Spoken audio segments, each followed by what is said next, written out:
Parece que históricamente a la comunidad todos estos dichos tuvieron que tener algún fundamento histórico, de lo contrario no los hubiesen puesto toda esta incredulidad de parte de los discípulos, porque los deja muy mal parados, ¿no? Entonces, en el Evangelio de Mateo, en el Evangelio de Mateo, el discípulo ideal, según San Mateo, es aquel que pone en práctica la voluntad del Padre. No basta con tener fe en Jesús y comprender sus enseñanzas, es necesario poner en práctica todas sus palabras. Por eso va a haber estas continuas menciones o dichos de Jesús. No basta con decirle Señor, Señor, basta poner en práctica, ¿no? Yo creo que también la gente podría examinarnos este tipo de espiritualidad, que a veces sabemos mucho de Jesús, pero muy a menudo se nos olvida poner en práctica sus enseñanzas. La certeza de esta venida última es estar, de esta segunda venida de Jesús, también tendríamos que, los discípulos tienen que también aprender a estar vigilantes. Y es una motivación importante para que los discípulos pongan en práctica sus enseñanzas. Deben estar atentos y vigilantes como mayordomo sensato o las vírgenes previsoras. Este material incluso, propio de Mateo. Pues cuando venga el Hijo del Hombre habrá un juicio severo para todos aquellos que no hayan puesto en práctica.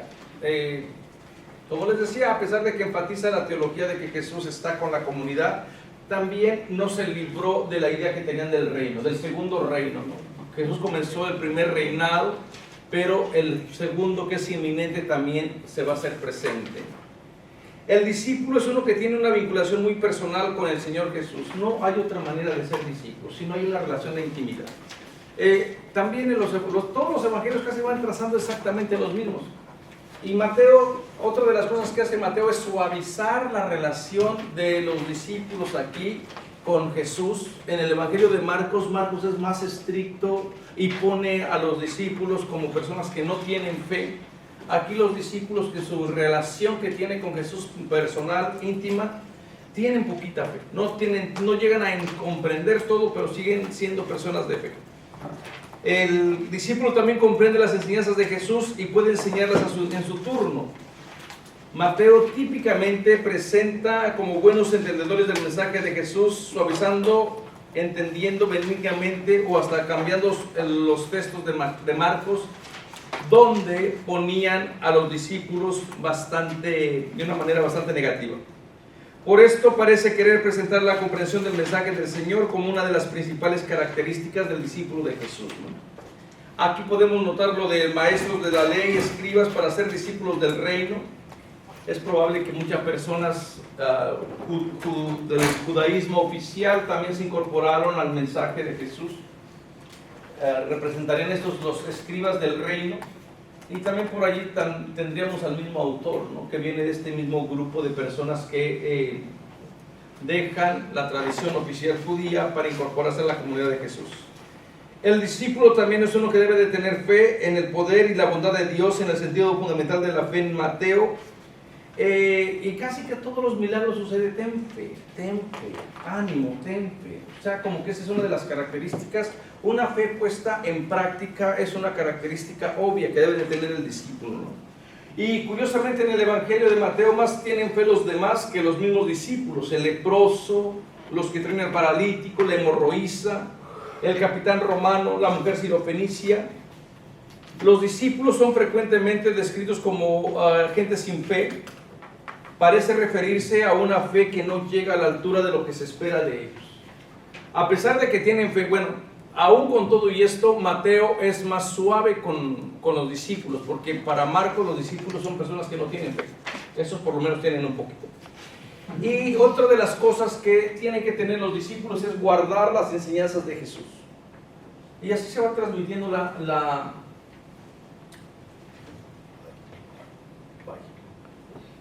guardar las enseñanzas de Jesús. Y así se va transmitiendo toda la tradición.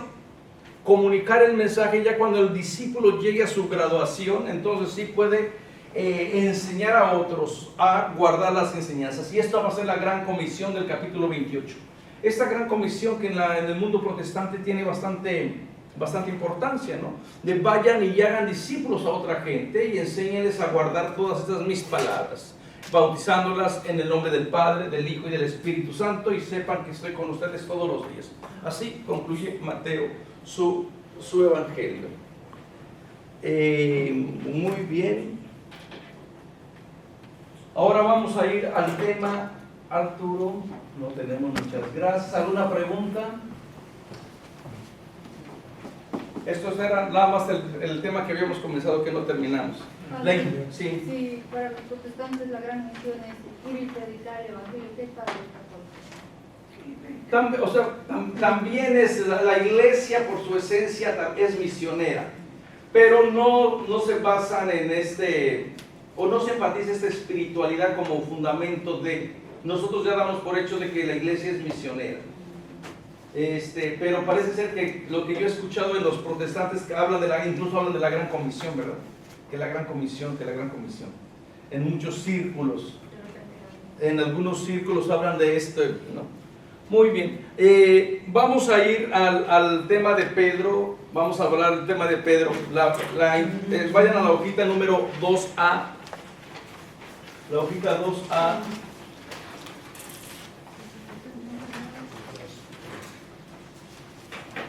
Este personaje, la figura de Pedro.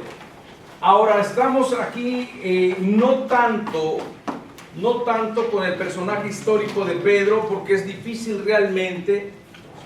Estamos en el 2A. ¿Ya encontraron el 2A? Van a tener que comprar un foldercito, o para la próxima se los vamos a engargolar así como las que trae Jorgito. Así esas carpetas.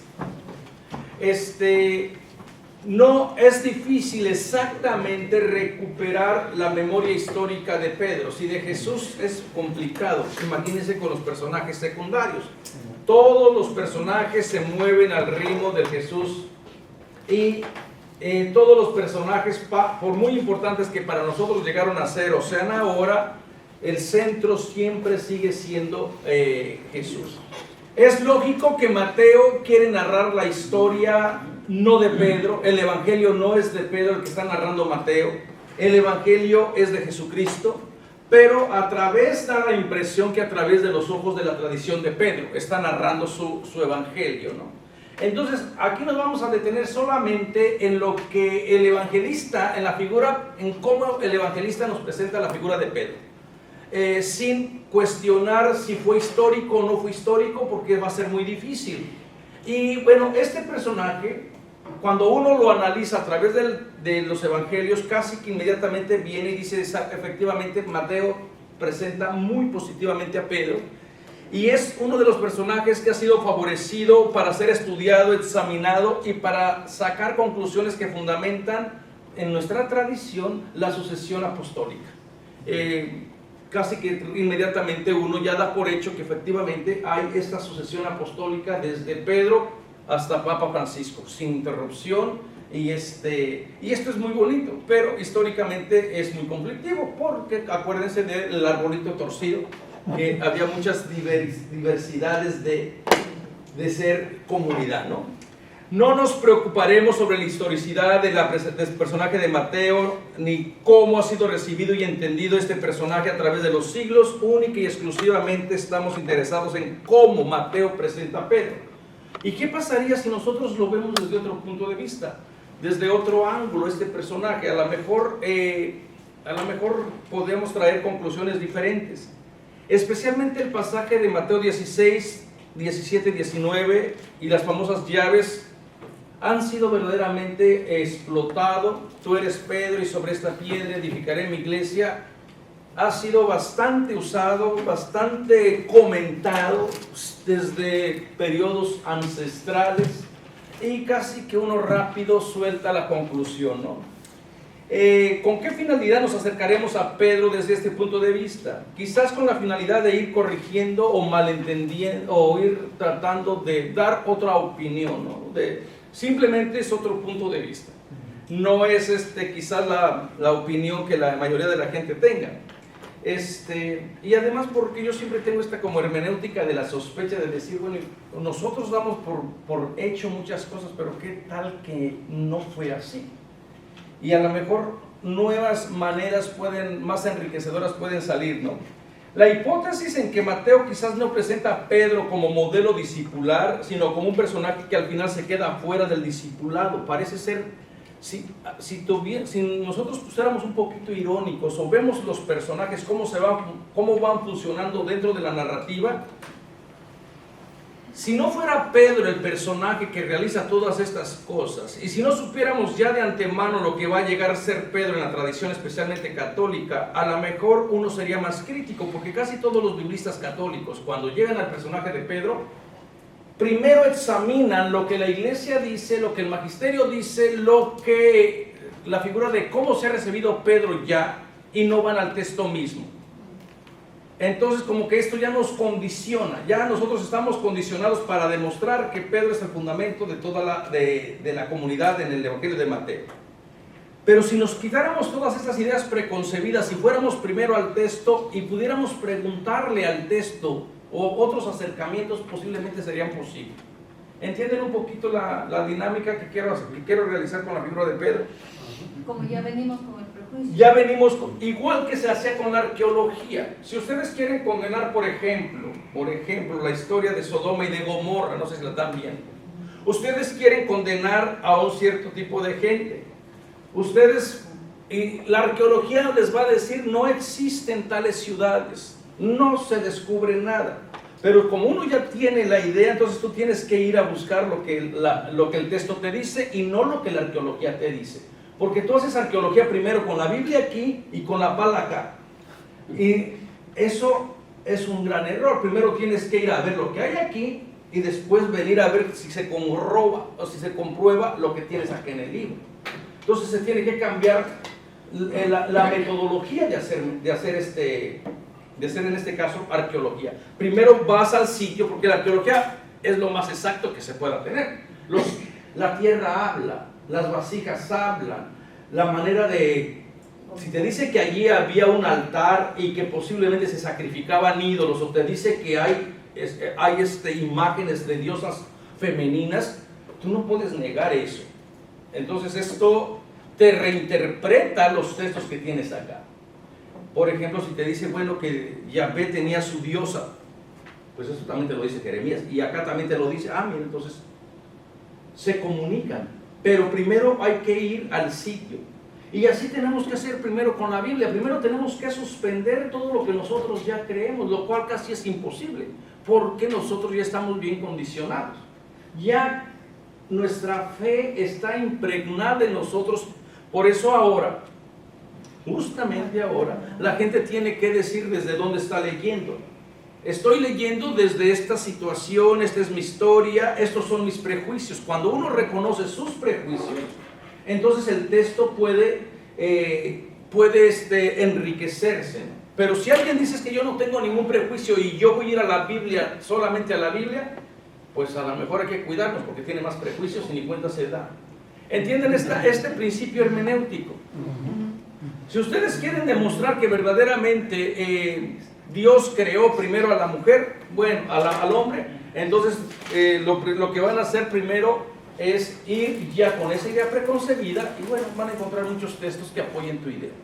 Pero si tú suspendes tus juicios, tus prejuicios y vas primero a lo que la Biblia te dice, entonces te puede iluminar. A lo mejor vas a llegar a lo mismo que tú ya crees o lo que tú ya enseñas, pero primero tienes que ser fiel al texto. Entonces, esto es lo primero que estamos tratando de hacer, ser fiel al texto. Sí, Oye, pero no es una cosita, o sea, sí entiendo el punto, pero por ejemplo, si algo no pasó como nos lo dice la Biblia, el domingo en las misas se lee como palabra de Dios, ¿por qué la iglesia lo ha puesto ahí? O sea, no hago la conexión. Lo sigue haciendo porque también los estudios de la iglesia, también los estudios de la Biblia se han avanzado. todos los estudios de la Biblia, el gran progreso que se ha hecho ahora no es el mismo que la Biblia tenía hace 50 o 60 años, especialmente antes del Concilio Vaticano II, porque antes nadie cuestionaba la Biblia. O sea, llegó un tiempo, un gran tiempo, un periodo de la historia donde tú no se te permitía cuestionar esto. Esto que yo estoy haciendo, si ahorita me quieren linchar, hace unas décadas me hubieran linchado, o hubieran linchado a todos los biblistas. Porque la Biblia era tan sagrada que tú no podías cuestionar nada.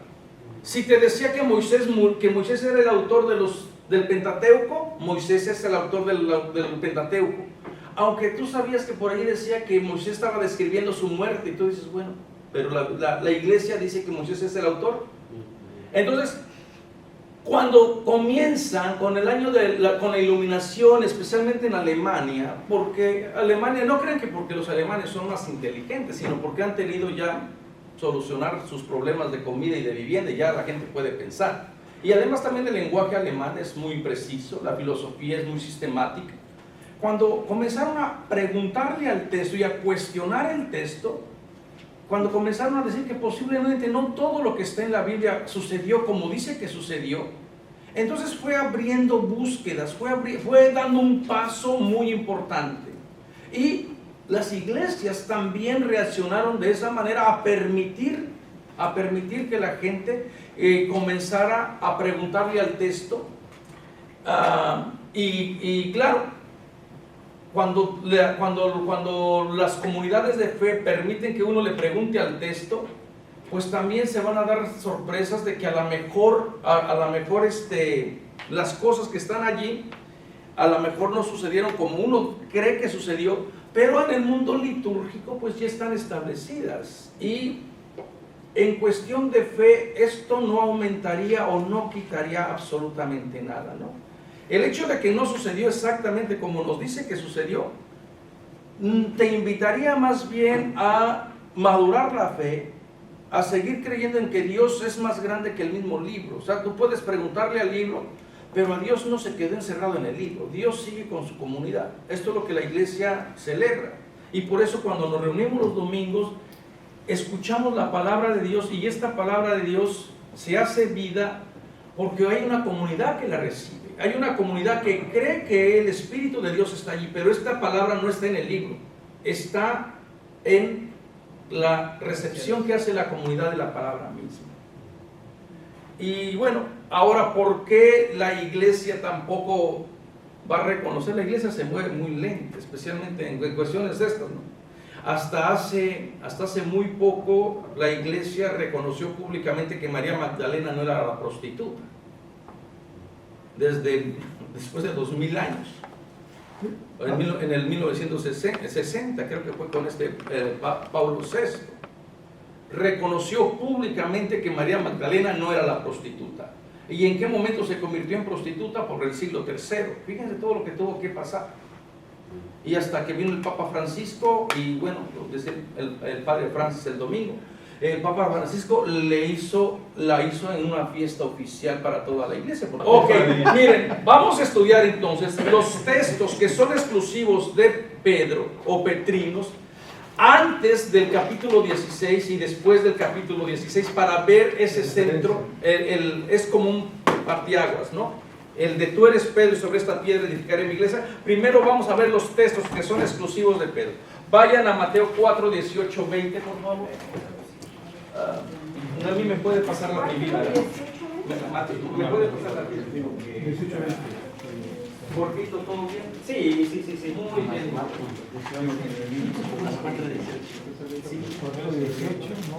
Mateo 4, 18, 20. Ya no tengo. Aquí está este primer. Mateo 4.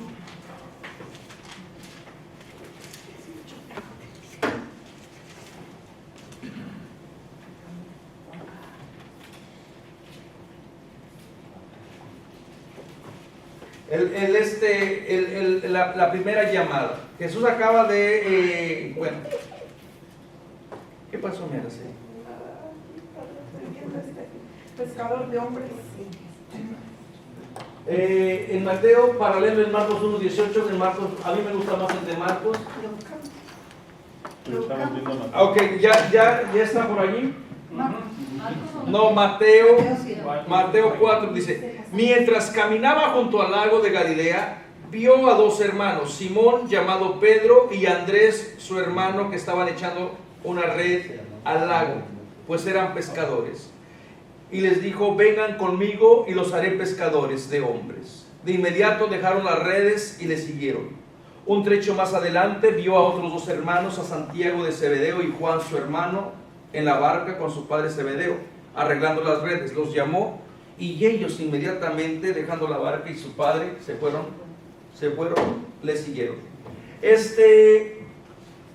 Esta idea, primero, parece ser que la gente pensaría que Pedro tiene la prominencia aquí, ¿no? Pedro no tiene prominencia sobre Andrés porque ambos dejan todo por seguir a Jesús. A pesar de que se nombra primero a Pedro, parece ser que está más bien lo que está en el texto. Vamos a hablar primero de lo que está detrás del texto, en el texto teológico. ¿Quiénes serían, a quién representará esta figura de Pedro, de estos primeros 4 discípulos? Representan al judaísmo que posiblemente se están desprendiendo, que todavía se están moviendo con las categorías del mundo bíblico anterior. Y Jesús comienza una nueva comunidad. La misión de Jesús no es vivir una vida en soledad, no es vivir una misión solo, es una misión compartida. Y la idea de caminar junto al lago va a traer a la memoria al Dios que viene otra vez, al Dios que camina con su pueblo, al Dios que se acerca, como que también va a ir corrigiendo la idea del Dios lejano, de que nadie puede acceder. Ahora Jesús parece que les hace más fácil a esta comunidad experimentar a este Dios del amor, de la misericordia. Y junto al lago de Galilea, bueno, ustedes saben toda la teología que hay detrás de estos dos evangelios, de Marcos y Mateo. Mateo copia casi idénticamente a Marcos en esto.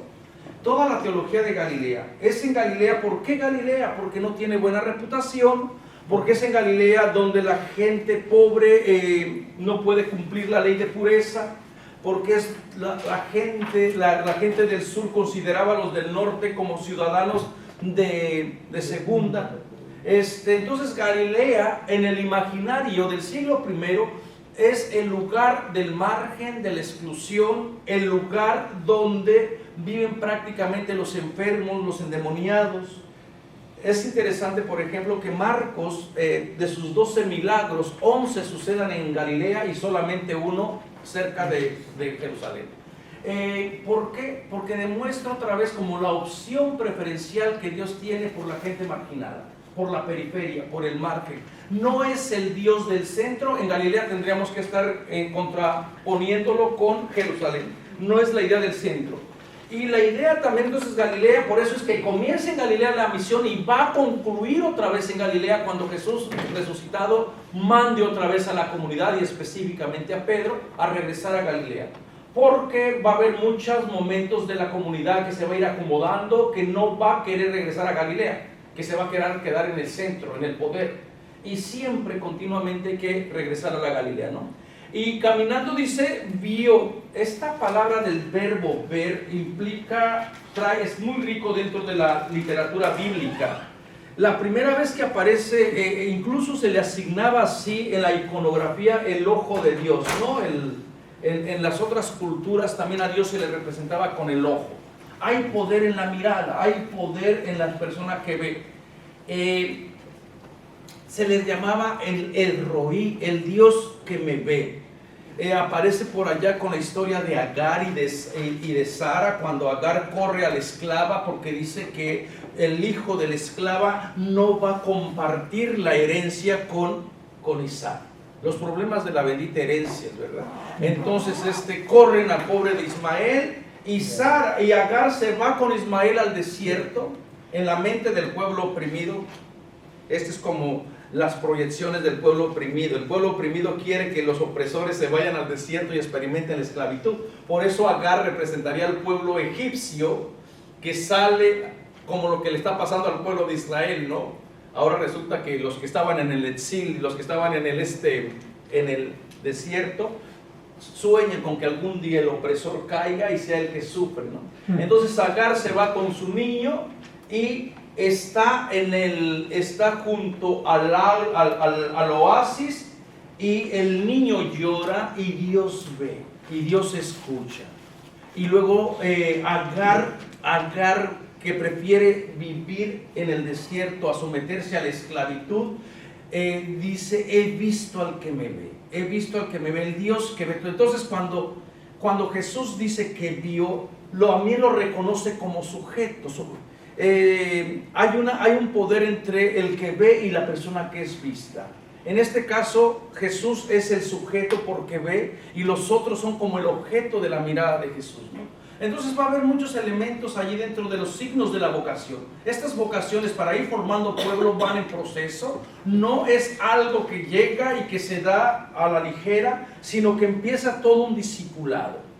Entonces los forma, los ve, los reconoce como sujetos por medio de la mirada, trayendo toda la riqueza también del Dios que ve, del Dios que oye, del Dios que escucha. No es un Dios entonces ajeno a la comunidad.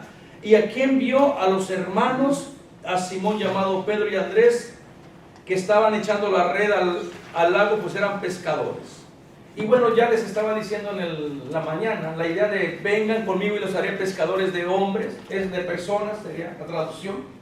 El ser pescador es, ¿para qué Jesús quiere formar una comunidad de personas para una misión concreta? No es porque Jesús se sienta solo, sino parece ser que hay que concientizar a la gente. Entonces, en este episodio de esta narración, vemos aparentemente Pedro tiene esta prominencia sobre Andrés, pero parece ser que los dos responden. Si Andrés no hubiese dejado la red, prácticamente diríamos entonces sí que Mateo le da prominencia a Pedro. Pero parece ser que también Andrés respondió positivamente. Incluso de Andrés no se dice que negara a Jesús. La figura de Andrés va a estar conectada con la iglesia ortodoxa, con la iglesia griega. Y esa van a ser una de las figuras. Si la iglesia de Roma apela a Pedro, la iglesia ortodoxa griega va a decir: nosotros tenemos a Andrés. Y allí, a ver cuál es más poderoso, ¿no? Cada quien con su santo. ¿Y eso por qué? Porque todas las comunidades, porque al principio todas las iglesias, en los primeros siglos, las iglesias eran autónomas. No había una iglesia que tuviera poder sobre otra iglesia. Estaba la iglesia madre, que aparentemente tenía poder sobre las otras iglesias, pero parece ser que Pablo se quiere deslindar de esa manera de venir a que se le introduzcan personas a sus propias comunidades, porque cada iglesia era autónoma. Cuando ya fue cayendo todo el poder y todo el ministerio fue cayendo en la figura del episcopo, entonces en el siglo 100, ya Jesús, que había dicho: donde 2 o 3 personas se reúnen, ahí estoy yo. El Jesús que está con la iglesia, después va a decir, ya con una teología: donde está el obispo, está la iglesia. Ya no es la comunidad, es el obispo, con Ignacio de Antioquía. Ya en el siglo II, con Ignacio de Antioquía, el padre de los padres apostólicos. Entonces ya se da un cambio en la eclesiología. Ya no es donde está la comunidad, ahora es donde está el obispo. Y después, más adelante, va a venir Ambrosio, va a venir donde está Pedro.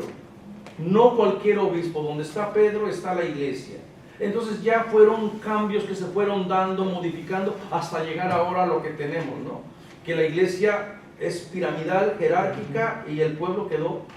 Pero en el principio era la comunidad la que tenía, y cada comunidad era independiente, cada iglesia era independiente, tenían diferentes tradiciones. Ya también va a haber ¿cómo es que Roma llegó a postularse por ser la sede del imperio? y por estar mejor establecida. Y ya también desde el siglo II va a haber una influencia. Se ve una influencia de Roma sobre las otras iglesias. Por ejemplo, se dio un caso en la comunidad de Corinto, donde los jóvenes en el año 150, más o menos aproximadamente, destituyen a los presbíteros, al episcopo. Y Clemente Romano les manda una carta diciéndole que se sometan a las autoridades establecidas.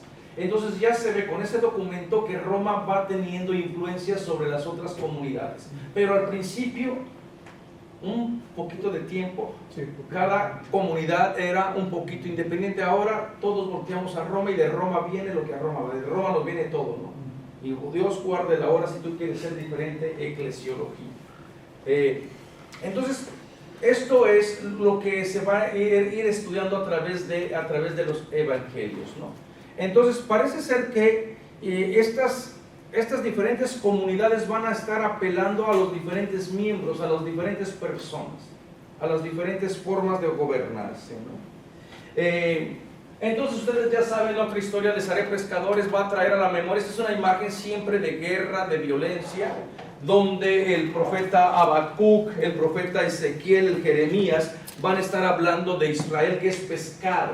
Tú pescas a tus peces como a los peces del nido. Prácticamente está hablando del sentido condenatorio, en juicio universal. Pero también hay una idea que nace también del profeta Ezequiel, donde en días futuros la nueva comunidad va a ponerse a ambos márgenes del lago y van a ser pescados. Va a haber pescado abundante, símbolo de la nueva comunidad, símbolo de una nueva comunidad que se reorganiza diferente, ¿no? Entonces posiblemente esta imagen Jesús la tomó para decir: hay una misión universal, y en esta misión universal toda la comunidad, todos los peces, los 100 y tantos pescados, no había por allá ¿en dónde se cuentan los peces? Creo que en Juan. Parece que este simbolismo es incluir a todas las naciones que se conocieron, los pueblos, no sé qué, no recuerdo exactamente ese dicho, pero en la teología de Mateo parece ser que la misión de Jesús es universal y la pesca no es para explotación. La misión no es para condenar, la misión es para liberar. Es prácticamente con un sentido de curar, de sanación, de que todos experimenten el amor de Dios, ¿no? Que está operando en la persona de Jesús. Tú puedes ser pescado para la opresión o para la muerte, pero también puedes ser conectado para el proyecto de vida. Y esto es lo que Jesús está haciendo, un proyecto de vida que te conecta, que se comparte y que se invita. ¿Qué relación tiene que ver el símbolo que usaban los primeros cristianos, que era ictus, que era en forma de pez? Esto fue después el simbolismo en la iconografía. En la iconografía fueron siglos más tarde. ¿Cómo se reconocían en este tiempo de los evangelios del Nuevo Testamento? ¿Cómo se les designaba a los seguidores de Jesús? Los del camino vinieron en la tradición de Lucas. Pablo tiene varios títulos: los hermanos, los consagrados, los santos. Estos eran títulos porque todavía no había una identidad que los agrupara y tampoco había un símbolo, ¿no? Este símbolo del pez fue un símbolo muy querido también, pero fue muy posterior.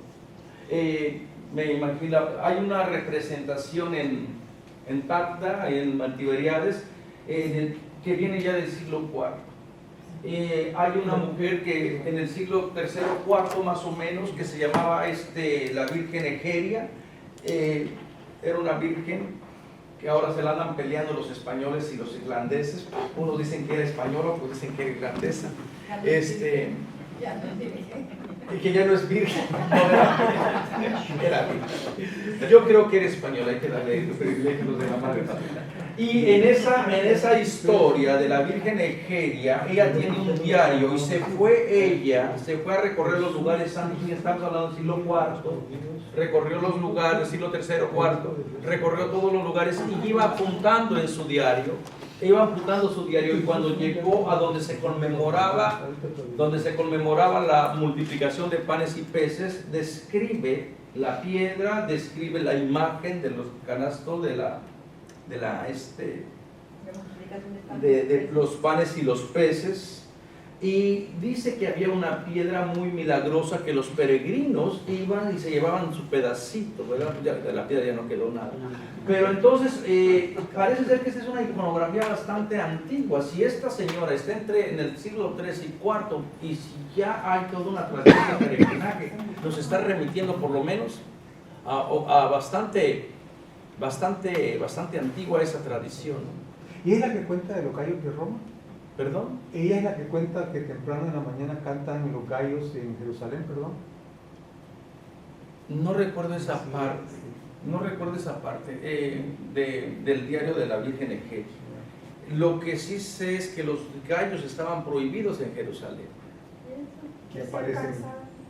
Y bueno, espérense que tenga tiempo para decir. Yo estoy ahorita queriendo escribir sobre el gallo que le cantó, porque los gallos estaban prohibidos en Jerusalén porque picó a un procónsul muy importante. Entonces prohibió tener gallos en toda la parte de Jerusalén. El problema aquí es que en el arresto de Jesús aparecen los gallos. Subversivos. El gallo tiene un simbolismo increíble, es el animal, bueno, hasta en la lotería mexicana aparece el primero. El gallo el gallo tiene un simbolismo muy querido dentro en la Biblia. Y yo quiero hacer un simbolismo de que el gallo casi que se identifica plenamente con el cuerpo de Jesús. Lo que le va a pasar al gallo está discerniendo entre la verdad. Hay muchos estudios de ecología ahora, y quiero meterme por el estudio de la ecología, porque el gallo distingue, según los rabinos, entre deja la noche, deja la oscuridad y va a entrar al día. Es el que marca la noche y anuncia el día.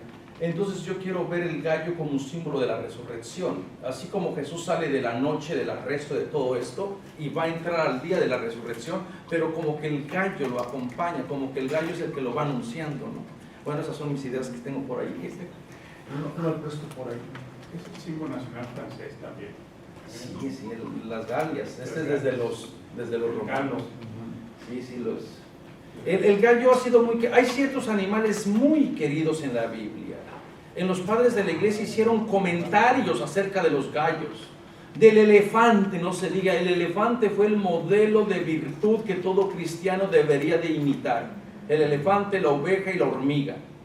Porque incluso para tener sus relaciones sexuales, ellos decían que no se sabe ni cómo, pero los elefantes se multiplican y que nadie los ha visto tener. Hablaron muy bien del elefante. En cambio de la pobre hiena, a esa también tratado sobre la hiena. Y eso era para condenar las relaciones homosexuales, porque decía que la hiena cambiaba de ano.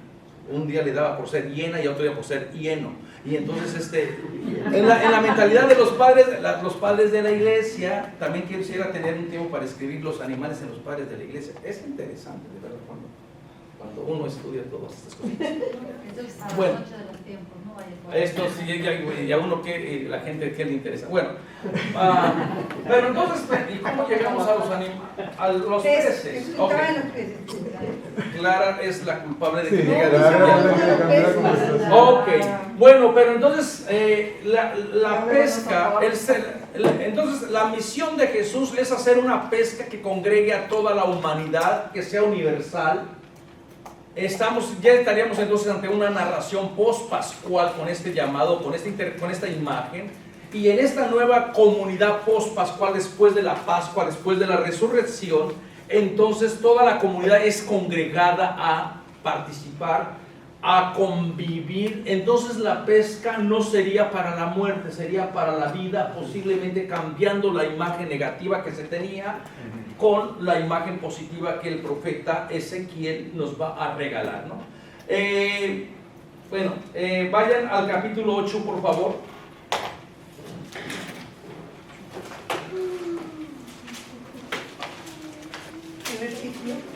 Capítulo 8, versículo 14.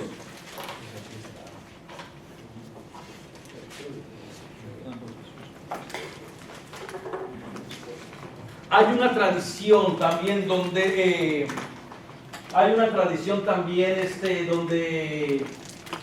donde se narra este evento.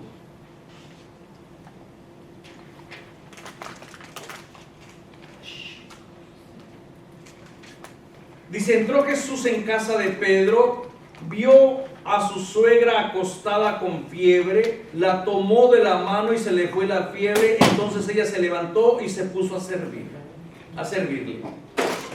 Vayan ustedes a Marcos 1, 29, 34, por favor. No pierdan esta cita. ¿Cuánto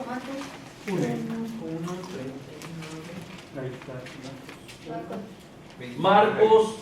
Marcos 1, 29, 31 y otros vayan a Lucas 4, 38, 39 para ver si hay alguna discrepancia en torno a la narración. Viene en las tres fuentes, ¿verdad? Marcos, leemos Marcos. La suegra.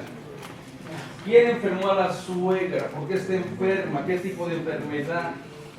Entonces, si Pedro tiene suegra, estaba casado Pedro, sería histórico esto. Vienen tres fuentes, parece ser que eso era lo común. Luego entonces es muy probable, también tenemos otra referencia no a la suegra de Pedro, sino a la esposa de Pedro, en 1 Corintios, cuando Pablo está diciendo, ¿acaso Bernabé y yo somos los únicos que no tenemos derecho a tener mujer como lo tiene Cefas? Entonces, parece ser que Pedro está casado. Y está bien casado y tiene su suegra. Ahora, no me pregunten qué pasó con la mujer de Pedro. La callaron. Porque todavía la memoria estaba vigente, pero es muy probable que cuando se escribieron estas narraciones, la gente conocía a la mujer de Pedro, ¿no? O simplemente no creyeron que fuera importante lo que la mujer hacía. ¿Qué dice el Evangelio de Marcos? No pierda la cita. ¿Qué dice Marcos? Que es nuestra fuente. Marcos es nuestra fuente. Cuando salió de la sinagoga, se fue con Santiago y Juan a casa de Simón y Andrés. La suegra de Simón estaba en cama con fiebre, y le hablaron de ella. Se acercó y tomándola de la mano, la levantó. La fiebre desapareció y ella se puso a servirles. Ok, ¿qué dice Lucas? ¿Hay alguna diferencia entre Marcos y Mateo? Sí. Uno dice acostada, la otra dice en la A ver, antes de eso, examinen palabra por palabra. Saliendo de la sinagoga, el contexto es diferente. Primeramente, el contexto en Mateo es diferente al contexto de Marcos. En Marcos se pasa del espacio público, que es la sinagoga. En la sinagoga acaba de hacer una curación también Jesús, y ahora simbólicamente la sinagoga tiene a una persona que no, creo que es el de la mano tullida, ¿no? A ver, Clarita, lea que antes de lo que Jesús entró a la sinagoga. ¿Es el endemoniado? Ok, es el endemoniado. Entonces, en la historia de Marcos, Jesús va a la sinagoga y se encuentra que la sinagoga tiene a su comunidad endemoniada. ¿Por qué la endemonizó? ¿Cómo la endemonizó? Posiblemente con tanta ley, con tanto precepto. La comunidad está bajo el poder de la muerte. Simbólicamente en este simbolismo de la sinagoga, porque la sinagoga también puede enfermar. Los discursos de la religión también pueden enfermar. ¿Cuándo puede un discurso enfermar? Cuando te deshumaniza. Cuando estás escuchando solamente sentencias que eres malo, que te vas a ir al infierno, que eres esto, que eres lo otro. Ni modo que tú le aplaudas. Bueno, hay gente que sí le aplaude. Ya está tan deshumanizada la persona que la gente le aplaude al que le viene a tratarle mal. Entonces, ¿cómo es posible? ¿Hasta dónde hemos llegado? Y incluso a uno le dicen, ay, es que usted no habla como los padres de México. Los padres de México sí me gustan porque este sí me dice la verdad. Tenemos al padre Pedro Rodríguez. Sus sermones eran unos regaños e insultos y la gente le aplaudía. Era de España. Era, la gente, pero ¿en dónde radica eso? Bueno, se pasa de la acción de la sinagoga. La sinagoga, entonces, como teológicamente vamos a decir que Jesús la purifica, la limpia, porque denuncia esa deshumanización que ha hecho de la gente, porque está endemoniada la gente allí. Luego va a un lugar más privado. ¿Y con quién se va al lugar privado? A la casa de Simón Pedro. Con Santiago y Juan. No dice que fuera con Pedro. A ver, se va con Santiago y Juan. Dice que la casa es de Pedro, pero, No dice. a ver, ¿estás segura que no dice que es con Pedro? No, se va a la casa de Simón Nos va y de Pedro. Andrés. A la casa de Simón y Andrés, tú ya... Con Juan y Santiago.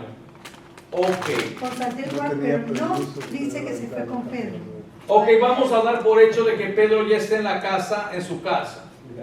Y resulta bastante extraño porque en el Evangelio de Marcos siempre aparecen esa terna, Pedro, Santiago y Juan. Son los superamigos. Entonces llama la atención que cuando Mateo, si va a hablar muy bien de Pedro, acá le quita ese privilegio.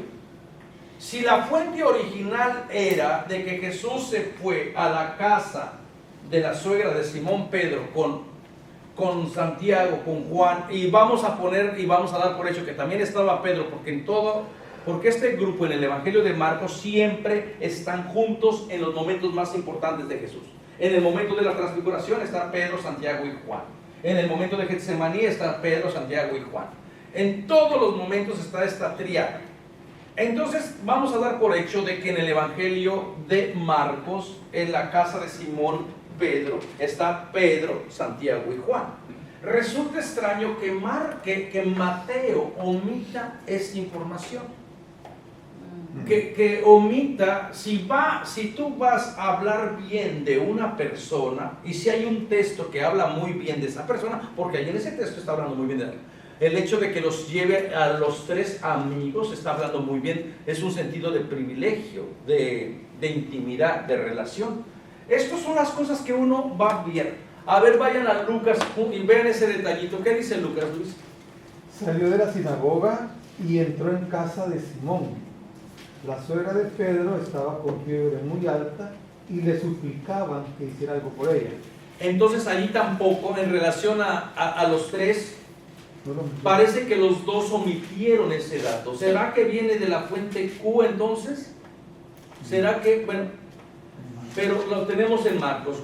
Ahora, resulta extraño que en la casa que Pedro, fíjense, entrando Jesús en casa de Pedro, no sabemos si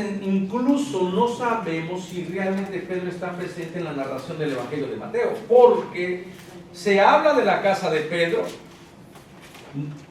Parece ser que Jesús operaba desde Cafarnaúm. Esta casa que está centrada en Cafarnaúm, parece ser que esta casa era como la casa de operaciones donde Jesús iba y desde allí comenzaba la misión.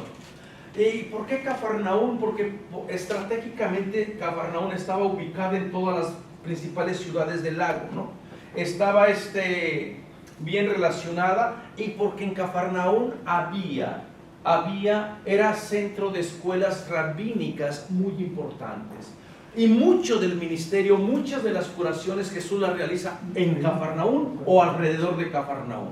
Por eso también parece ser que Jesús se casó con Cafarnaúm, le caía muy bien Cafarnaúm, pero Cafarnaúm fue inhóspita al mensaje, fue reacia, fue muy negativa. Y por eso tenemos aquellos textos de maldición. ¡Ay de ti, Cafarnaúm! ¡Ay de ti, Corazaín! ¿Por qué? Porque parece ser que Dios, Jesús, le ha trabajado tanto y la gente no ha dado frutos. Por eso en el día del juicio Dios va a ser más tolerante con Sodoma y con Gomorra. Así que hay salvación para todo el mundo. Me perdí, padre. ¿Por qué dijo que trabajó cerca de Capernaum? Hay muchas tradiciones en el Evangelio donde se presenta a Jesús haciendo ministerio en Cafarnaúm. Parece ser que Jesús operaba desde este centro, y porque este centro estaba geográficamente ubicada en torno a las ciudades del lago, y también en Cafarnaúm existían muchas escuelas rabínicas. Entonces Jesús podría hacer una escuela más y podía sus enseñanzas estar en competencia con las otras enseñanzas, ¿no? Hay una sinagoga muy bien conservada en Cafarnaúm, hay una sinagoga y posiblemente Jesús continuamente frecuentaría esta sinagoga, y es ahí también en Cafarnaúm donde va a encontrar la hostilidad con el mensaje. Entonces, en el libro en Lucas tampoco se lleva. Ahora, fíjense, ahora sí. Entrando Jesús a casa de Pedro, vio a su suegra acostada con fiebre. ¿Qué dice Lucas? Luis, ¿qué dice Lucas? Y ¿Cómo encontró a la suegra? él se inclinó sobre ella. A ver, antes, lee el versículo desde el 16. Del 36. El versículo que al principio. Sí, salió de la sinagoga y entró en casa de Simón. La suegra de Pedro estaba con fiebre muy alta y le suplicaba. Ok, ya le aumentó Lucas la fiebre muy alta. Acuérdense que estos detallitos son los que han hecho pensar a la gente de que Lucas era médico. Porque Lucas utiliza algunos términos también propios de la medicina. Por ejemplo, cuando en aquella enseñanza de Jesús de que es más fácil que el camello entre por el ojo de la aguja, que los ricos se salven, Lucas utiliza la aguja del cirujano, no la aguja que se utilizaba en el campo para coser. Entonces estos detalles, y también en el detallito de la hemorroísa, con la flujo de sangre. Marcos dice que se había gastado todo el dinero en el médico. Lucas quita eso. Como que no va a desprestigiar al gremio. Entonces hay muchos detallitos que Lucas da la impresión de que está familiarizado con los términos de la medicina. Y hay una tradición bastante antigua que pone a Lucas como médico, ¿no? Por ejemplo, la carta a Colosenses. Lucas es el médico querido. Entonces le aumenta que está con fiebre muy alta. Dice, él se inclinó sobre ella, increpó a la fiebre y se le pasó. Ok, en cambio, la postura de Jesús, el cuerpo de Jesús, ahora que Noemí estaba haciendo esta celebración de la palabra, cuando escuchamos las narraciones también tenemos que ver la postura del cuerpo. El cuerpo también te comunica algo. Es importante si está sentado, si se inclina. Aquí solamente dice que la tomó. No tienes que inclinarte para tomar a una persona. O a lo mejor sí un poquito. O si la otra persona alza la mano, te alcanzo, ¿no? Entonces la postura es como ahorita vamos a venir teológicamente qué significa. Nada más estamos viendo las variantes.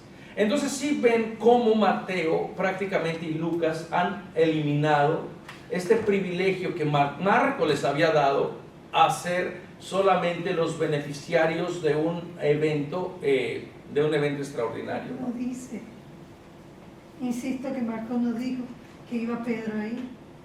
Por eso pero no lo dice en el texto. No lo dice en el texto, pero sabiendo si se llevó a Santiago y a Juan por otro contexto, donde estos tres es una triada, entonces podemos preguntar y podemos dar y podemos creer que posiblemente está incluido dentro. Que estaba en la casa. Que estaba en la casa. Esperándonos. Esto es lo que tenemos que estar viendo.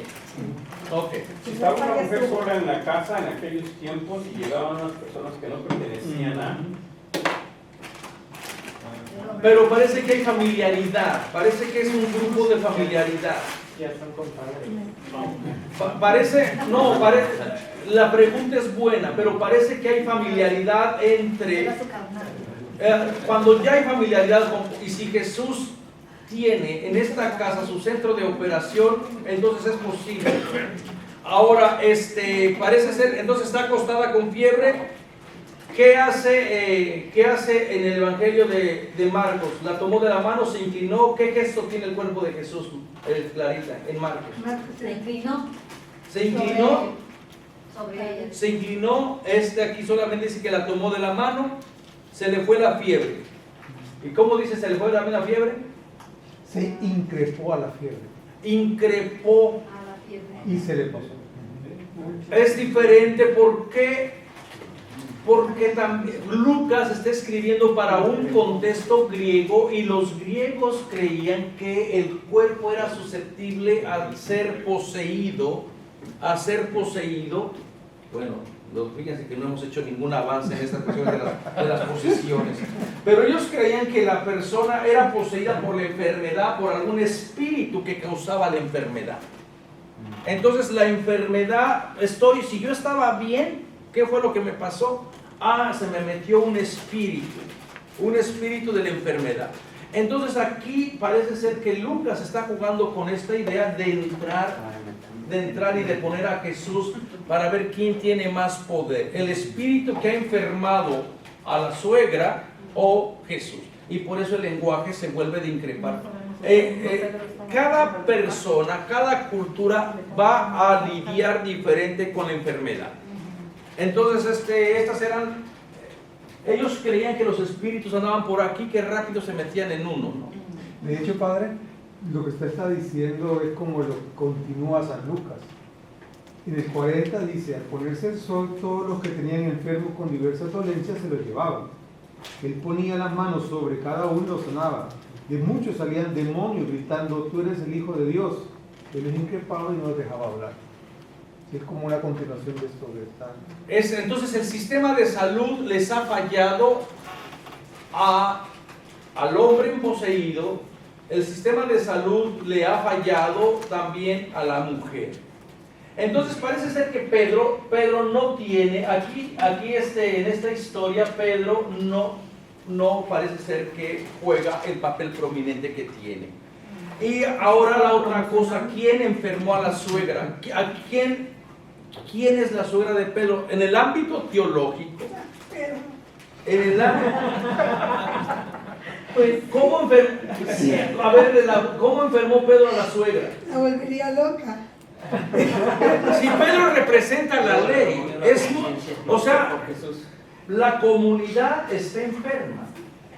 La comunidad, tanto en el ámbito privado, público, está enferma, pero también la comunidad en el ámbito privado también está enferma. La comunidad está enferma. ¿Por qué la comunidad está enferma? Porque el sistema de salud de la pureza les ha fallado. No les alcanza para todos. Entonces, ¿cómo se enfermó a esta mujer, a esta comunidad? Posiblemente por el peso de la ley. Posiblemente al sentirse que eran incapaces de cumplir las 613 leyes, la gente se sintió tan agobiada, y entonces Jesús parece que va a quitar, y por eso el hecho de que la tomó de la mano es como levantarla, resucitarla, y casi como que está invitando a la comunidad a decir, tú no has sido creada para estar postrada. Ninguna persona ha sido creada para vivir en situaciones inhumanas. El hecho de que Jesús tome a la comunidad de la mano y la levante es una resurrección que todavía no sucede dentro de la narración, ¿verdad? Y cuando la persona se le quita el peso, cuando se le hace ver que es persona, que pertenece a la comunidad, ¿qué es lo que hace inmediatamente? Se pone a la diaconía. A servir. A servir. No uno va a decir, bueno, si es mujer, si está en la cocina y tenemos a puros hombres, seguramente que se puso a hacer los huevos rancheros, ¿verdad? No se queden en esa idea. La mujer se pone a la diaconía, la comunidad, una vez que se siente libre, que se siente persona, se pone al servicio de la propuesta de Jesús. Toda la comunidad liberada, porque el sistema de salud que Jesús presenta no es un sistema como los otros, que solamente te da la pastilla pero no te alivia. Es un sistema integral completo. La propuesta de Jesús es que tengas vida, y la gente en agradecimiento, en el simbolismo de la mujer, se pone a la diaconía. De allí viene la palabra diaconisa. Entonces, en estos textos que estamos analizando, parece ser que estos detallitos por lo menos nos pueden dejar dudas acerca de la figura de Pedro, o acerca de cómo Mateo lo trabajó, ¿no? Parece ser que no le dio la prominencia que quería. Vayamos al capítulo 10, al 10:2-4, por favor. Mateo. De Mateo, estamos en Mateo, niño.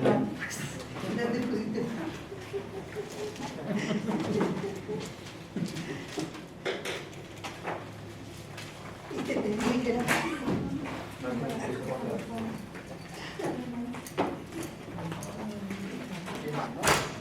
No, Mateo. Ay, Dios mío. Mateo, capítulo 10. Ah, sí, ¿cómo? No puede ser.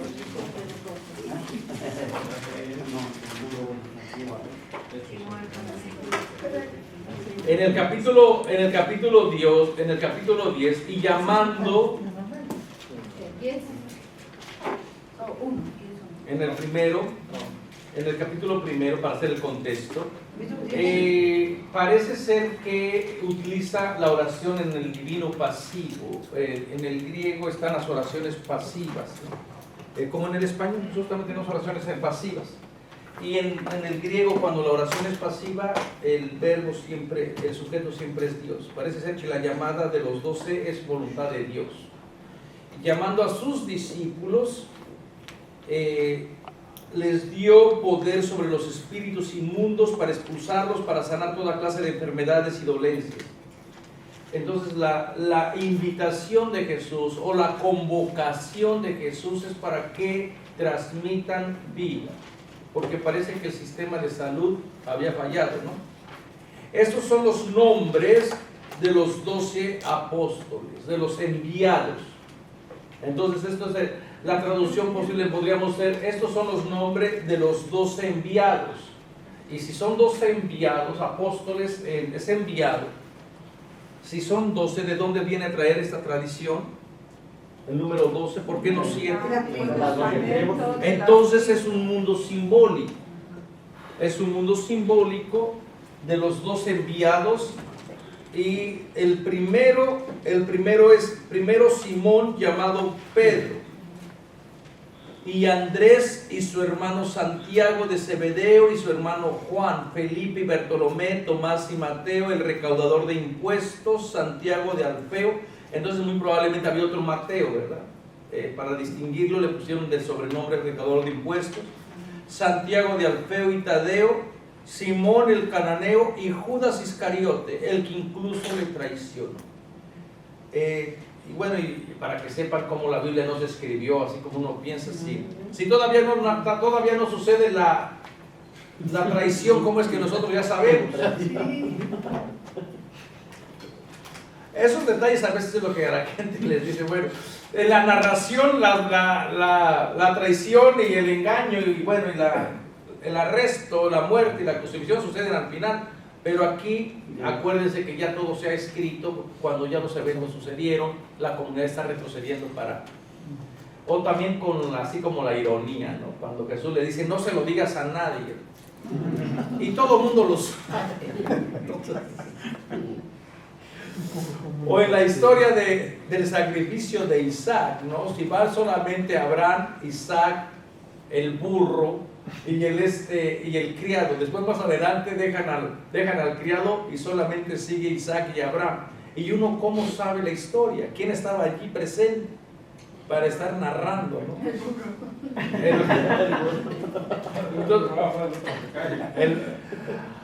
Ya habían ido a ver las adivinas y ya le habían dicho. Ya les habían dicho lo que iba a pasar. Ok, entonces tenemos a esto que incluso lo traicionó. Tenemos a los 12.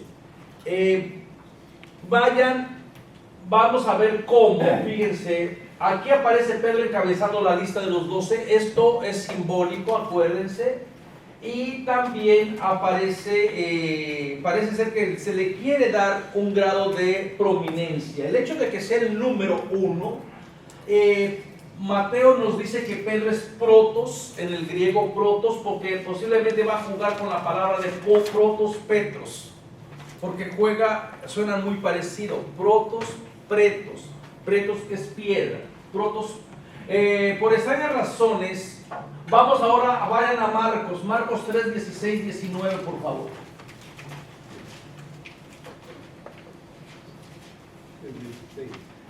No pierdan Mateo, vayan a Marcos 3, 16. Ya. ¿Qué dice Marcos 3, 16? Creó a los 12, a Simón, a quien llamó Pedro, a Santiago, el de Zebedeo, y a Juan, el hermano de Santiago, a quienes puso por nombre Boanerges, es decir, A ver, subió a la montaña. Comenzando a ver, en Marcos está bien elaborado, bien precioso. Subió a la montaña, símbolo del dominio de la autoridad de Dios, y fue llamando a los que él quiso, y se fueron con él, para que estuvieran con él. Y da la impresión entonces que la misión viene de parte de Dios, y la misión, y Dios llama a los que Dios quiere. Nombró a los 12, a quienes llamó apóstoles, para que convivieran con él. Esa es la misión, y estar con Jesús en el Evangelio de Marcos no es fácil. Y enviarlos a predicar con poder para expulsar demonios. Nombró pues a los 12, a Simón lo llamó Pedro, también otra vez primero, no dice ahora, ¿quién es el que llama aquí? ¿Qué importancia tiene el hecho de que Jesús le cambie el nombre a Pedro, o lo llame específicamente Pedro? Porque le da una misión. Porque le da una misión. Entonces en el Evangelio de Marcos da la impresión, otra vez, que es más importante en el Evangelio de Marcos la figura de Pedro que en la figura de Mateo.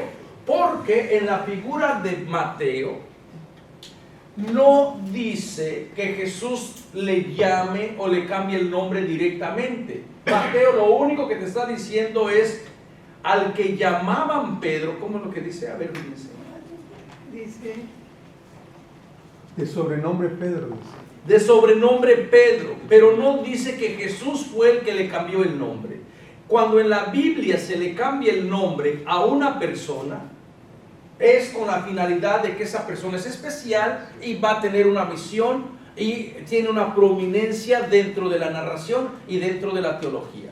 Por ejemplo, a Jacob se le cambió el nombre a Israel, a Abraham, a Sara.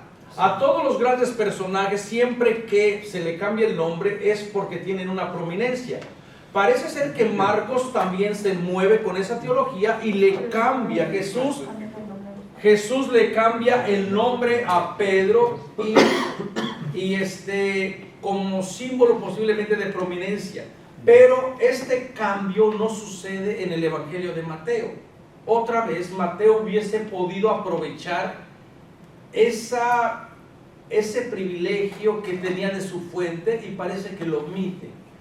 No niega que sea Pedro reconocido como el llamado Pedro.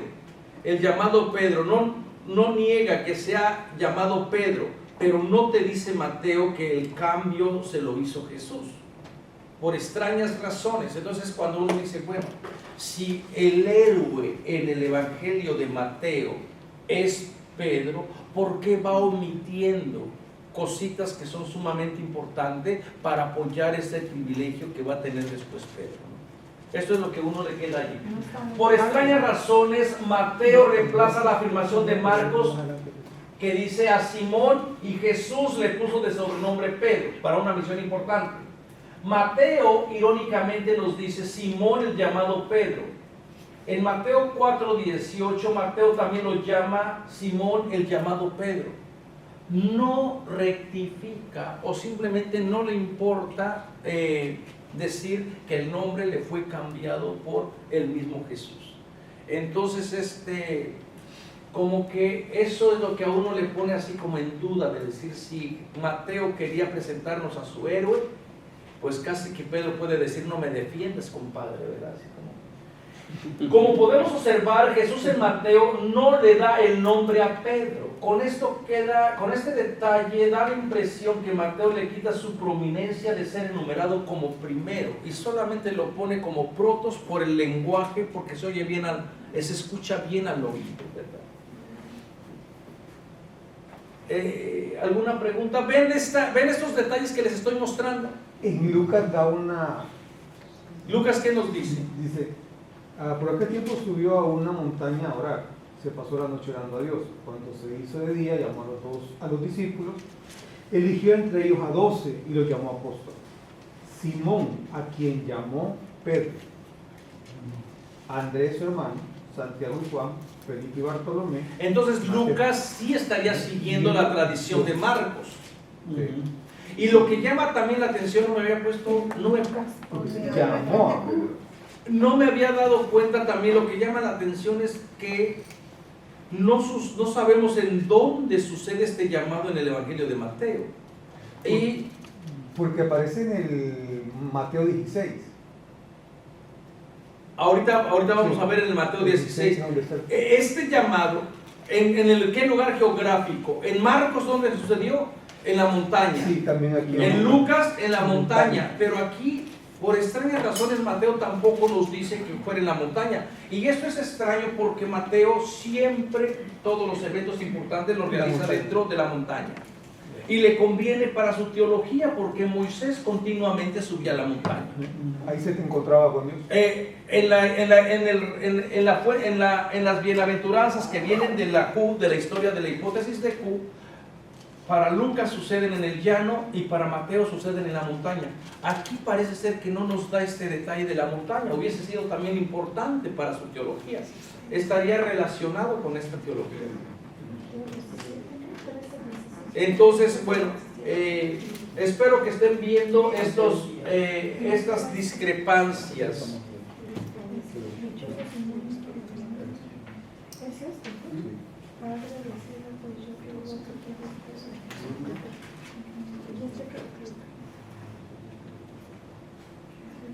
Vayan a Mateo 14. Mateo 14. Mateo 14, por favor. Esos son los textos exclusivos de Pedro, donde siempre se han interpretado como textos prominentes, que defienden, que legitiman.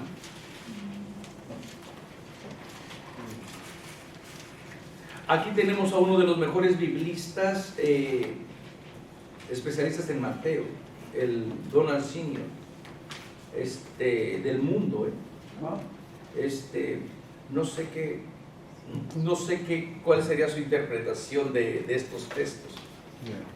Fue seleccionado por la Comisión Bíblica del Vaticano. Era miembro de la Comisión Bíblica. Muy famoso el hombre, Donald Senior. Él era el rector del CBU. Vayan al 14:22, por favor. ¿Qué dice? Enseguida obligó a los discípulos que subieran a la barca y pasaran antes que él a la otra orilla, mientras él despedía a la multitud. Después subió a la montaña para orar a solas, y al atardecer todavía estaba allí solo. La barca ya estaba muy lejos de la costa, sacudida por las olas, porque tenían viento en contra. A la madrugada Jesús fue hacia ellos caminando sobre el mar. Los discípulos, al verlo caminar sobre el mar, se asustaron.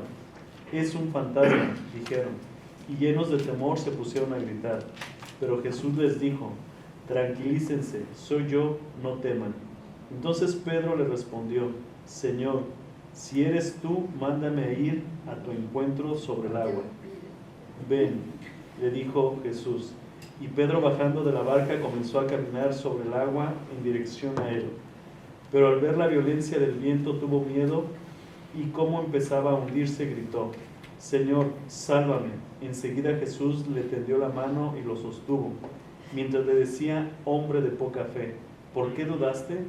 En cuanto subieron a la barca, el viento se calmó. Los que estaban en ella se postraron ante él, diciendo: «Verdaderamente tú eres el Hijo de Dios». Muy bien, esa es una historia que uno dice, bueno, no hay manera de negarle la prominencia a Pedro. Pedro hace un intento. ¿Qué está mal con esta historia? ¿O cuál será el significado que está detrás de este milagro, de este evento? Tenemos que adentrarnos dentro del mundo de aquella época. ¿Y por qué Jesús nos manda embarcarse? Va a ir a orar, ¿no? La comunidad tiene que embarcarse, es el símbolo de la iglesia. Este es un mandato casi que los empuja a decir a salirse de acá. El lago de Galilea funciona, en un plano geográfico, funciona como frontera. Es frontera que separa, como todas las fronteras, separa a los que son buenos del lado de donde yo estoy y a los que son malos, que son todos ustedes, ¿verdad? Entonces, separa. El lago de Galilea sirve de una frontera, sirve como frontera. Entonces, parece ser que a la comunidad le está costando trabajo embarcarse a la misión. Esta es una historia también de después de la resurrección pospascual. A la comunidad le cuesta trabajo embarcarse y Jesús mismo se tiene que embarcar. Hay una historia previa de embarcación donde Jesús parece ser que también invita a la comunidad a embarcarse y la comunidad parece que no se embarcó. Vayan al capítulo 5 del Evangelio de Marcos, por favor. No pierdan este texto, no pierdan. Nuestro texto, acuérdense, es Mateo. Pero también tenemos que estar viendo los otros textos y contextos para ver cómo a la comunidad le estuvo costando trabajo adentrarse a la misión. Si el lago de Galilea, que no es muy largo, que no es muy grande, separa entonces al que es pueblo de los que no son pueblos. Sirve como frontera. Las fronteras geográficas son muy fáciles de cruzar, pero hay otras fronteras psicológicas que son más difíciles. El Marcos 5 del endemoniado, por ahí van a encontrar con un endemoniado. Van a encontrarse con el endemoniado de Gerasa. ¿Gerasa o Geraseno? O Gerasa, no sé cómo le traducirían. En el versículo primero, es el que me interesa. Pasaron a la otra orilla del lago, al territorio de los gerasenos.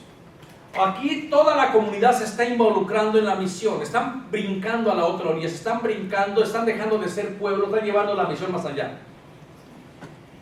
Dice, parece ser que dice, al desembarcar, le salió al encuentro después de un cementerio un hombre poseído por un espíritu inmundo. Parece ser que da la impresión que el único que realmente se embarcó fue Jesús. Porque es el único que desembarca. Vayan al versículo 18 de allí mismo. ¿Qué dicen? Cuando se embarcaba solamente Jesús.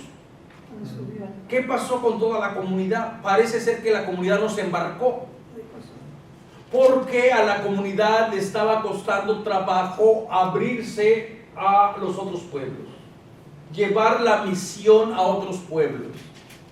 ¿Por qué les da miedo? Porque los otros pueblos, es cierto, puede haber gente inhóspita, puede haber gente violenta, pero a veces el salir de la zona de confort no es tan fácil. El entrar a lo desconocido, quitarse los prejuicios que tú tienes del otro, de lo que es diferente, eso cuesta mucho. Tú puedes cruzar el río, puedes cruzar el puente, puedes cruzar la frontera, pero cuando se te invita a cruzar de tus prejuicios, cuando se te invita a cruzar de... Ay, Dios mío, ¿quién le habla, Padre hermano? Suenan todos los celulares, suena aquí, suena allá. Cuando se habla, cuando se invita a cruzar, entonces estamos hablando de que posiblemente a la comunidad le esté costando trabajo involucrarse, le esté costando trabajo salir de sí misma y entrar en esta propuesta de llevar la misión adelante. No se queden con el simbolismo del mar, no se queden con el simbolismo de la barca, no se queden solamente con el simbolismo del aire, del viento. Piensen lo que está pasando dentro de esta comunidad. Jesús resucitado, vuelvan a nuestro texto de Mateo, Jesús resucitado envía prácticamente a toda la comunidad. Es los que empujan a la comunidad a salir de sí mismo. Pero la comunidad tiene miedo. Y cuando la comunidad se mueve por miedo, y también se movió posiblemente sin Jesús, porque aunque sean empujados por La comunidad no está convencida de quién es Jesús, de qué hace Jesús, ¿no? Y para pasar antes que él a la otra orilla, mientras él despedía a la multitud, ¿no? No toda la gente, lógico, forma parte de esta enseñanza. No toda la gente está invitada, porque esta gente ya se formó, supuestamente. Dice, después de despedirla, subió él solo a la montaña a orar. Bueno, si subió él solo a la montaña, ¿cómo sabemos nosotros esto? Y justamente a la montaña, porque es un tema muy querido para Mateo. Es un tema muy querido donde va a traer la memoria de lo que hacía Moisés. Dice, al anochecer, el simbolismo es bastante dramático. El anochecer siempre anuncia peligro, comparado con el simbolismo del día, ¿verdad? El anochecer el anuncia peligro.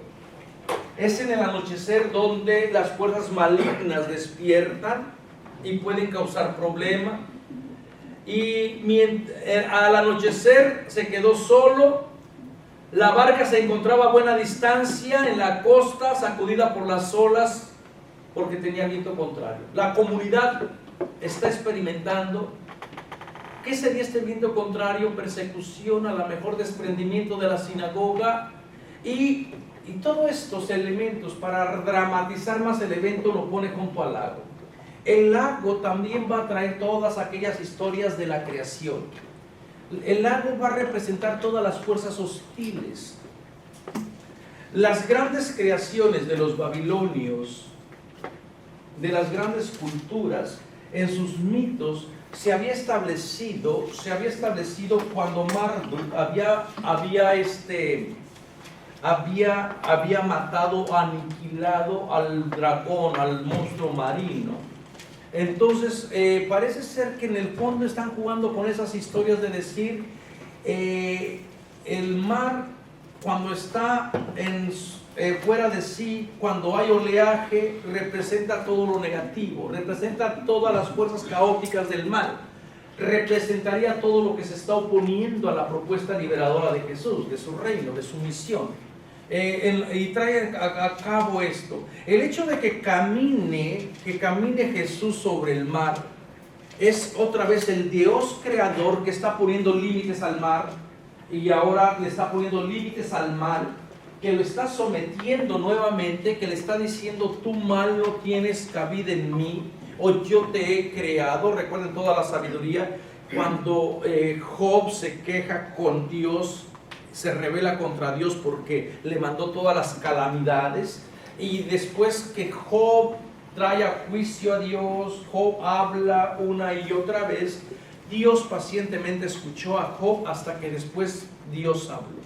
Y cuando Dios habló, comenzó a hacerle todo un tour turístico de su creación. Anda, dime dónde estabas tú cuando yo le puse los límites al mar.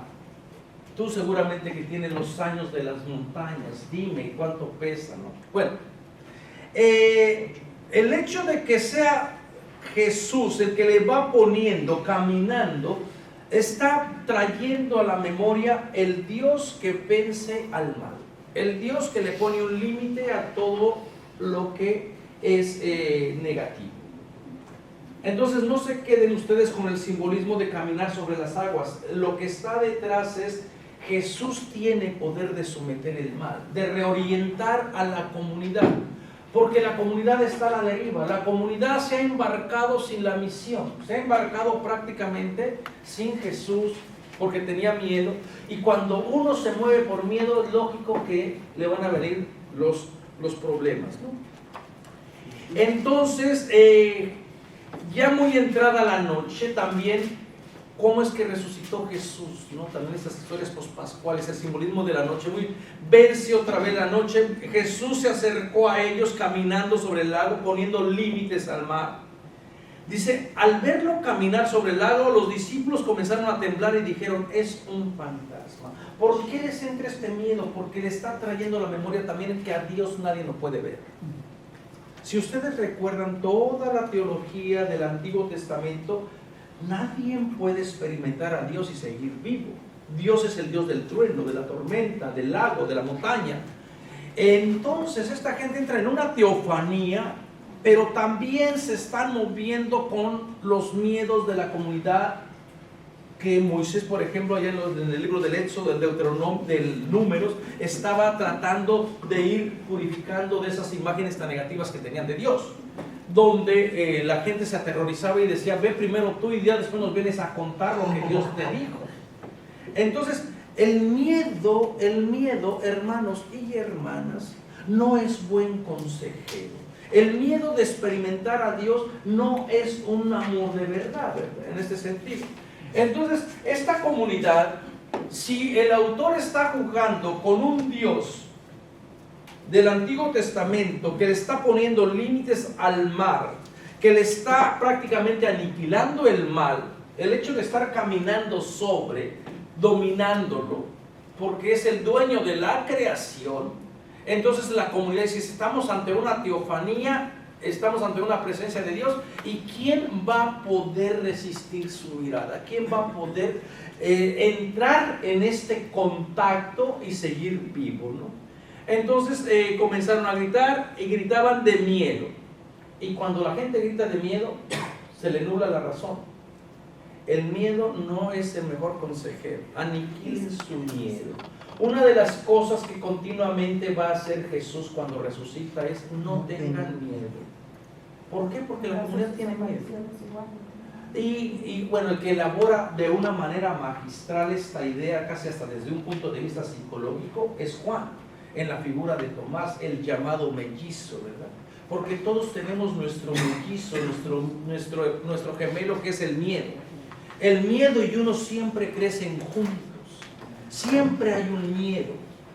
Pero si tú no aniquilas tu miedo, el miedo te va a aniquilar a ti.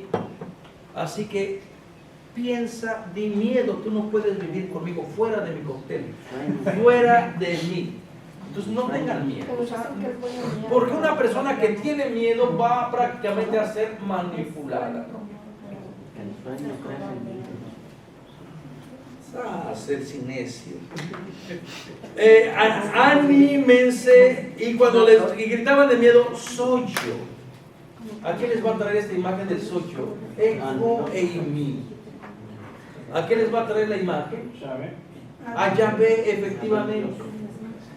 Y si Jesús, una cristología también ya pospascual, soy yo, no teman. Pero ahora este Yahvé, este Dios, que es el yo soy el que soy, ya no aniquila, sino conforta, da tranquilidad. Pero la comunidad tiene que aprender a moverse también en fe. Y aquí viene la actitud de Pedro. Pedro le contestó, Señor, si eres tú. El término Señor que Pedro confiere a Jesús no es una confesión cristológica completa. Además, esta confesión nace de la duda y del miedo. Y así no se puede seguir a Jesús. Sí. Tú no puedes seguir a Jesús cuando nace del miedo y de la duda. Y si tú eres Jesús, porque Jesús les acaba de decir soy yo, era para que la gente diga, ay, qué bueno que eras tú, bendito, alabado. Y ya se activaron. Se acaba de revelar totalmente y Pedrote ahí va. Señor, si eres tú, va a traer a la memoria las dos primeras tentaciones del diablo. Si tú eres el Hijo de Dios, mándame ir hacia ti en las aguas. Suena muy parecido a la tentación del diablo para probar la divinidad de Jesús. Si tú de verdad eres quien dices que eres, entonces uno dice, bueno, aquí como que Pedro calladito se ve más bonito realmente. Porque primeramente su confesión nace de la duda. En segundo, Jesús se acaba de manifestar como en el yo soy. Era para que todos, como hicieron en el arresto, en el Evangelio de Juan, donde cuando Jesús dice yo soy, todos se postran. Esa era la actitud que hubieran dicho, todos se separan, como Moisés. Quítate las sandalias porque el que está aquí es el yo soy. Pero en cambio aquí parece ser que, bueno, se mueve muy dinámico. Entonces, Jesús accede a la petición de Pedro solo para darse cuenta que la duda de Pedro continúa aún después de haber caminado sobre las aguas. Comienza a caminar hombre de poca fe, ¿por qué dudaste? Además, el hundimiento de Pedro parece ser equivalente a la persona que causa escándalo. Más le valiera atarse la piedra del molino y hundirse en el mar. El mismo verbo que utiliza después Mateo, lo está utilizando aquí.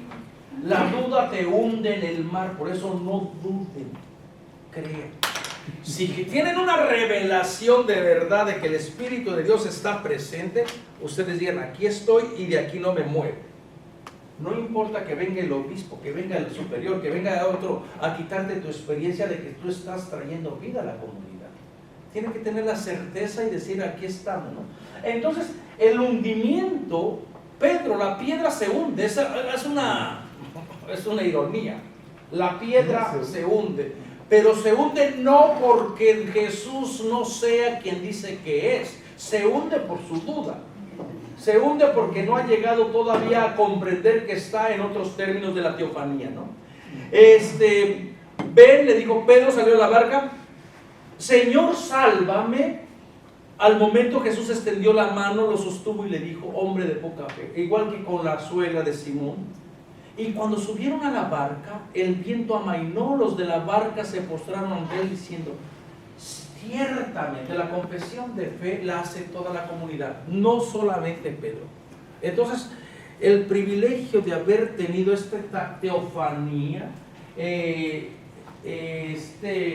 prácticamente trae a la memoria una confesión que va a intentar hacer Pedro por allá, pero esta confesión ya la hizo toda la comunidad. Al momento que experimentan la presencia de Dios, toda la comunidad reconoce que Jesús es el Hijo de Dios. Entonces, como que este es un episodio de catequesis, ¿no? Muy bien. Ver un poquito nótese que cuando Pedro es rescatado y puesto en la barca, da la impresión que los otros discípulos ya estaban en la barca, en la comunidad, y solo faltaba Pedro. Los de la barca se postraron ante él diciendo, realmente eres el Hijo de Dios. La comunidad se postra en reconocimiento de la divinidad de Jesús y Pedro se queda en miedo, parece ser, y es incluido en la comunidad cuando está ya confesado la divinidad de Jesús. Parece ser que este es el problema. Y la otra parte es que esta comunidad no necesitó caminar este evento extraordinario para llegar a entender que Jesús es quien dice que era. Pedro necesitó caminar, experimentar el yo soy. En cambio, esta comunidad, sin experimentar el signo extraordinario de caminar sobre las aguas, no intenten caminar sobre el lago porque se van a ahogar. Esta comunidad que no intentó, llegó prácticamente la comunidad, hace más bien la profesión de fe que el mismo Pedro que experimentó este momento de gloria, ¿no? Y yo creo que también a veces la gente quiere experimentar la teofanía o la manifestación de Dios en cosas extraordinarias. La gente se angustia, se preocupa porque no tiene ciertas espiritualidades, no tiene ciertas visiones. No se le aparece el ángel, no habla en lengua, no se le suelta no sé qué, no tiene el don de no sé cuánto. Y la gente se angustia. Y en vez de angustiarse debería de darle gracias a Dios de que puede encontrar a Dios en lo cotidiano, en lo ordinario, en la sencillez. Pero como que a esas experiencias de Dios a nadie le gustan. ¿Qué horas son? 5:53. ¿Alguna pregunta? Estamos viendo los textos que son exclusivamente petrinos, pero con una óptica un poquito diferente. Una óptica donde uno por lo menos puede cuestionar. Yo les estoy diciendo que no estoy 100% seguro ahí porque yo no estuve ahí. Esto es una historia de reinterpretaciones y reinterpretaciones, y lo único que les estoy invitando es a ver el texto desde otro lado, desde otra óptica. ¿Con qué finalidad? Con la finalidad, por lo menos, de crear otra comunidad más inclusiva, otra comunidad que sea de los márgenes, de los pobres, que sea una comunidad que haga su confesión de fe sin tener que estar buscando caminar sobre las aguas, que haga su comunidad de fe desde su trabajo, desde la periferia, desde el margen. Se les acaba de explicar la parábola.